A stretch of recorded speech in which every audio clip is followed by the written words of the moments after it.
How to screen tenants, the ultimate guide to screening tenants that'll make you rich, that'll create passive income. Guys, if you want to create a passive income of 30 grand a month in real estate, Indiana real estate, or any real estate, the secret to doing that is to screen. Today we're going to talk about the single most effective way of screening your tenants and making sure that you have people stick around with you forever. In 2005, we did the first version of the GRS program, and we have some notes on that back there if you guys haven't seen it. The first notes of the GRS program in 2005, it was like 2004, 5, 6, 7, 8, 9, 10. We did it for a few years. We bought, I don't know, thousands of houses in places like Vegas, Arizona, Texas, Colorado, Florida, did all kinds of different markets. Those houses were all $150,000 to $200,000. But as the prices went up, we stopped buying so many. But we were buying these were safe houses. These are houses that we and our clients own for a number of years. And there are some of those tenants that we screened in 2005 are still tenants of those properties today. They've actually paid off those properties. We did many times 15-year mortgages. We paid those properties off with one tenant. How would you like to know how to do that, right? That's exactly what we're going to talk about today. I promise you, by the end of this class, you will have the most effective way of screening tenants. Are we still recording? Are we recording this, right? The most effective way of screening tenants. If you want to get tenants in your properties, it'll make you rich. It'll help you create generational wealth. It'll help you create 10, 20, 30, 40, 50 grand, 100 grand a month and beyond passive income. Today's class will have you masterful at it to be able to do it better than anybody else. We're going to cover some basic stuff first, then we'll get into the other stuff. Is everyone ready? Okay, first of all you ever need to get the leads are signs,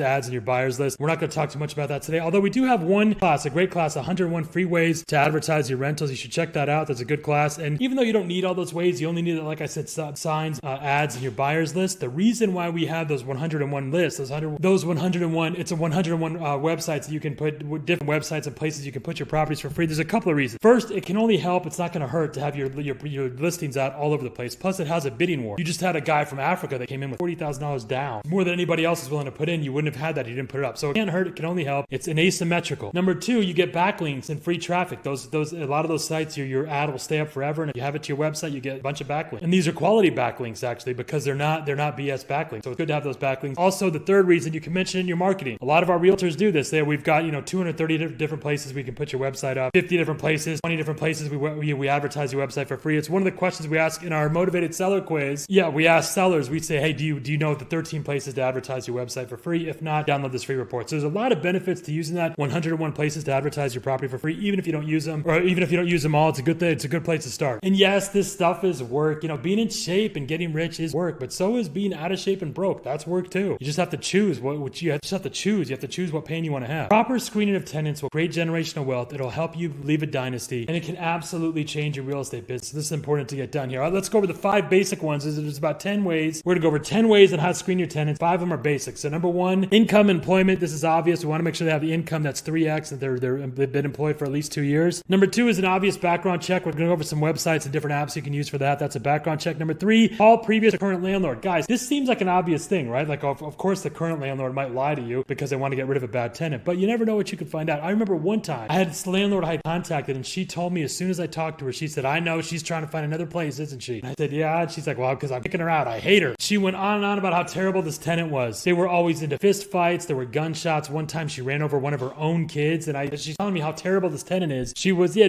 remember that I had this call. It's actually a call that I had recorded. It was part of a training series I did years ago. And she's telling me how terrible this person is. I didn't know what to say. So I'm like, well, I guess maybe she just needs a hug. And the landlord said, honey, if she hugs you, it's because she wants to know the size of the hole to dig in the backyard. So needless to say, we passed on her, but you never know what you could find out when you talk to these people. Number 4, we look for felonies, any kind of like serious crimes. And this is more than just a background check, because background checks can do like alimony, judgment, stuff like that, but felonies, violent crimes specifically, sexual crimes, we don't want those. Number 5, we look for evictions. This is a big deal. People are most likely to do what they've already done before, right? For the most part, people will do what they already did. After all, there is a reason why they need a place to live. We want to find out what that reason is. They say that dating is meeting somebody who's single and then slowly finding out why. This is the same thing. We want to know, why are they single? Why do they need a place to live? All right, so those are the basic things that everybody does, but we can do them a little bit better. If you do each of these a little bit better, you have a much better, higher quality tenant. But this is basic stuff. We have a list of websites, apps here. Rentberry's one of them, Better NOI. There's criminal background research. eRenter and Zillow. It's good for market rents and doing market comps. Rent Prep for multiple properties. They also use the FCRA certified screeners. This is all the Fair Credit Reporting Agency. They have their own FCRA certified people that can do screening and can actually check out a lot of data. They get a lot more information than normally other normal regular, like not FCR certified people can get. It's not so much that they get better information, but they know how to read it. They know how to use it. And it's a good thing to use in your marketing to make sure that your tenants are FCRA certified, or make sure your tenants have been screened by an FCRA certified person. TransUnion has a program called Smart Move. This is for realtors and brokers. The First Advantage is another one that they're good for screening. RealPage is an interesting one. It predicts if tenants will have problems, if they will be a problem in the future. My Rental also has many reports that go back many years. Lease Runner, they do background checks, application forms, credit checks. Turbo Tenants, free for the landlord. Equifax, Neighborly, cash flow analysis, tenant screening. Neighborly is Equifax's program. Experian has Experian Connect. This is good for bankruptcy checks, fraud, collections, and they get a piece of that rent money. National Tenant Network, they can provide full reports, documents, and Firstborn. We put Firstborn there because they provide a lot of information. Tenant Tracks, it's like Tenant Magic, but this gives the address to help homeowners do full background checks. So those are the basic things and some of the basic sites, the different apps that we use that you guys can get connected with. If you need help with any of those, get in touch with us. Send us a text, email. We'll make sure that you get those resolved, that you get your issues, that you get your problems resolved. Guys, this isn't that challenging. That's the basic stuff. If you just do that, you'll be better off than most people. However, if you want to have people that'll stay with you forever, like Blue, remember, a good tenant is not just somebody who's going to pay down that mortgage forever, but they're also going to be your eyes and ears. They're going to find out problems with the property that maybe they did or did not cause, and they'll help you stay on top of it. The difference between a problem that costs you $10,000 and one that costs you $100 can be just a couple of months, right? So you want to be on top of things, but also not only do they stay there and make the payments and do all that, the obvious stuff, but they also take care of the property, and they also develop opportunities by going out in the neighborhood and creating opportunities for you. So there's all kinds of great stuff that can happen with a good tenant. So first we start with meeting, Zoom, and phone. The Zoom actually was more from COVID, but we want to ideally we want to meet with them. If we're not able to do that, we want to have some Zoom or some Skype, some video conversation, video meeting with them. If nothing else, we want to talk to them over the phone. Don't let the internet do everything. Don't do everything remotely or online. You want to talk to them. So those are the first 5. Number 6, we're looking for people who are busy and not at home. These are jobs like nurses, medicals, university staff, grad students, tech sector, truckers, 40+ hour a week jobs that keep them very, very busy. Not people who work from home. Ideally, not people who are remote workers now. We don't want to have that. We want to have someone who's pretty much never in that house. That's number 6. Number 7, talk to them and ask them about a long lease and see their reaction. You don't need to commit to this, but just see if they want to do it. If they want to do long-term things, if they want to have long-term commitments, we're looking for people who want long-term things, who are good at long-term commitments. So you want to ask them questions about their relationship, their schooling, their job training, car leases, renting, owning, how long have they done that, previous housing, previous places that they live. Just work these way into the regular conversation. Use our script from our tenant screening. We have a script that we provided a link below, and you can use that to ask questions about commitment questions. You want to get an idea of how long do they move around all the time. Also, when you look at them, we want very conservative, boring people who are wearing clothes that are like 10, 15 years old, not state of the art, not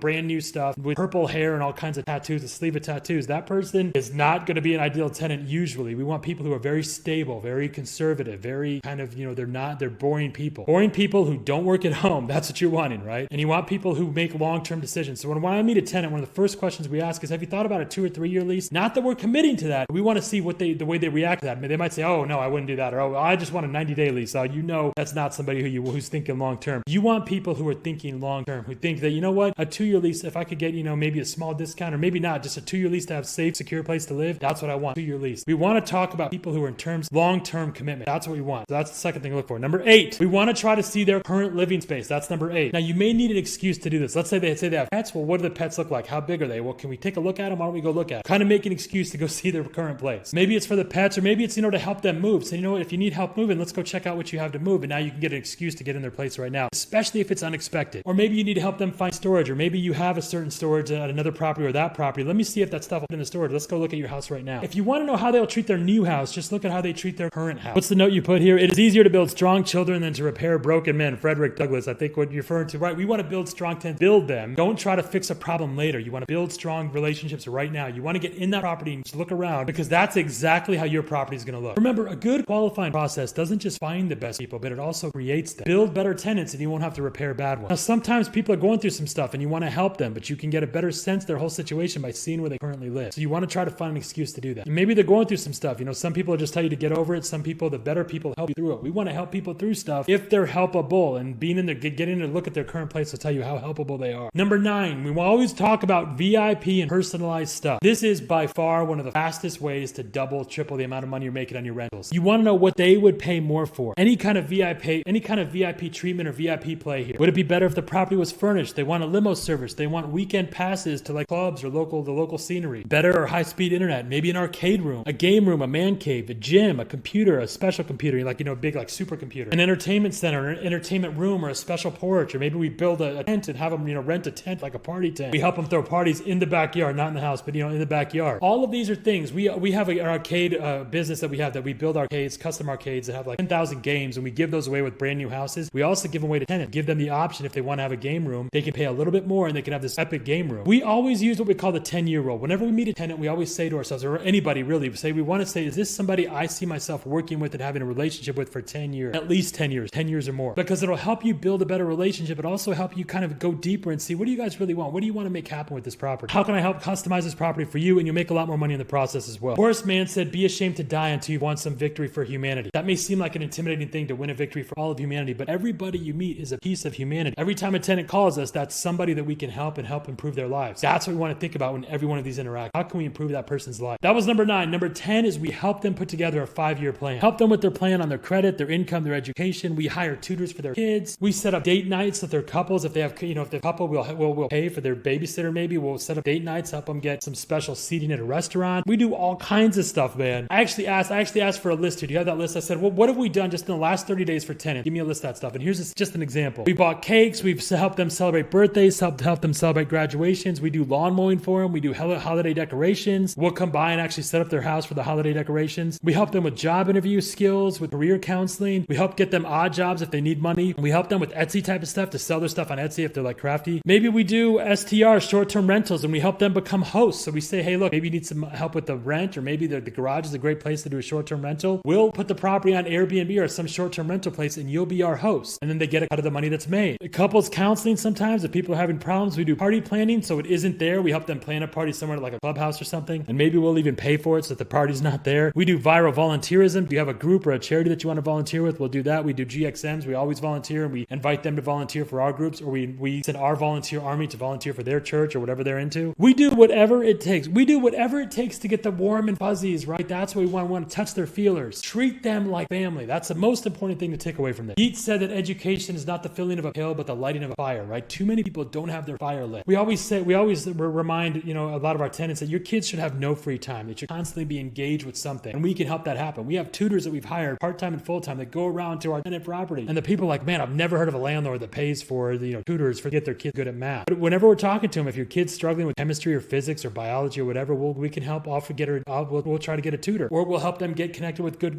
better classes online. We do whatever we can to change their life. The helping with the kids has probably been one of the most profitable, most ROI friendly things. I mean, just from a standpoint of money, but also a standpoint of goodwill. People love this stuff. We always mention the quote from Zoroaster. It combines with that clip of kids should have no free time. He always said, excessive liberty and excessive servitude are equally dangerous and produce nearly the same effect. Wait a second, awesome. That's too much stuff to be doing for my tenants. You're right. Losers will call you obsessed. The winners will call you for advice. And remember, you got to do what nobody's willing to do. Build your nobody mountain. I promise you, if you do these steps, you'll get a lot further. You'll have relationships with your tenants that'll last ever. Love on your tenants. Love on your people. You'll never know how far a single act of kindness can go. Be that light at the end of a tunnel in somebody's darkest hour. And if you treat your tenants like dirt, this is amazing to me. So many people try to penny pinch or try to play hardball with their tenants, and then they're surprised when the tenants create problems in the rentals or don't tell them about problems. Don't be surprised if that happens. If you treat them like dirt, they will treat your property like dirt. Don't be surprised if they hide stuff from you. If they know that the plumbing is bad, or there's a leak in the roof, or the basement's flooding, and it would have cost you maybe, like I said, $100 at first, but now it's going to cost you $10,000. You want them to be on top of it. Be good, build a relationship, sugar and cinnamon, all that stuff. You'll go far with a smile, but you'll go further with a smile and a gun, but don't show the gun. Don't call the dog with a whip in your hand. Sugar and cinnamon. So that was 10, but I said there's a few bonus. 11 is executive housing. This is something we've been doing for a while. Short-term executive housing with big companies like Eli Lilly. When you start screening tenants, start actively reaching out to property managers, realtors, and other executives, other corporations like that to do short-term housing. You can provide higher-end luxury houses or apartments or condos, and it's a great way to make extra money. Number 12, roommates. This is one of the easiest ones. We do special needs. A lot of our special needs heroes need certain type of care, and other people need certain type of care as well. We can do special needs with roommates, but we can do, even if they're not special needs, roommates is an easy way to make 50, 60, 70% more money, 2-3 times as much more money sometimes on a single property. If a property rents for $1,500 a month to one tenant, maybe it's $900 a month to 3 tenants. Especially, this works great with higher end properties and executive room. Number 13 is special needs housing. Like I said, we do roommates with special needs housing. We've talked a lot about that. And number 14 is the short-term rental hosting. And whenever we get a property, while we're rehabbing a property, one of the first things we do is send out a flyer. We have another class where we use the exact flyer. We show you guys the exact flyer. You can make an extra $5, $10, $15, $20,000 a month while you're rehabbing property, putting out this flyer in those local neighborhoods. So guys, I said I'd go over 10. There's actually 14 ways to qualify your tenants. Start screening your tenants. Couple final notes here. Remember, if you're following the GRS model, it's important because as long as you do this correctly, each house will make you $1,000 a month for the rest of your life. That's the goal, to have a property that makes you $1,000 a month for the rest of your life. All real estate eventually needs to be sold or rented. So by doing this, by marketing better than anybody else, you'll have the finger on the pulse and you know changes in the market like gentrification. Remember, the fastest way to tell if gentrification is happening is to market for rent. renters. That's usually 99% of the time, it's the renters, the rent going up. That's what starts gentrification. Building a lead generation machine will allow you to do models like the lender agent model, and you can add 10 to 30 grand a month and throw that money down on your mortgage. Build equity and create passive income at light speed. Guys, one of the first things to do whenever we have a property is we start putting models, whether it's a lender agent model, whether it's a short-term rental model, start building those models up, take that money, start throwing it down on that equity. And remember, with the GRS, you start making $1,000 a month per property from the very beginning. You don't have to wait if you do it correctly and you do it the way we talk about. That's why you want to spend so much time on the properties, on building your skill, and also on screening the tenant. Because as long as you're using the money recycle that we've talked about, we have different classes where we've talked about this, you can buy as many properties as you want. Doesn't matter what your income is. You don't have to qualify an income. All you need to do is bring your credit score up, and you can get a DCSR loan that's actually it's asset-based lending. So they're not going to look at your income. They're going to look at the income of the property, and you can do as many deals as you want. So you can go out and buy 10, 20 houses and start making $10,000, $20,000 a month if you do this correctly. And screening tenants is a big part of that. So guys, that's all of this is in a document you can download below for free, in the link below for free. Go check it out, bigria.com. Go there now. Do it. I love you.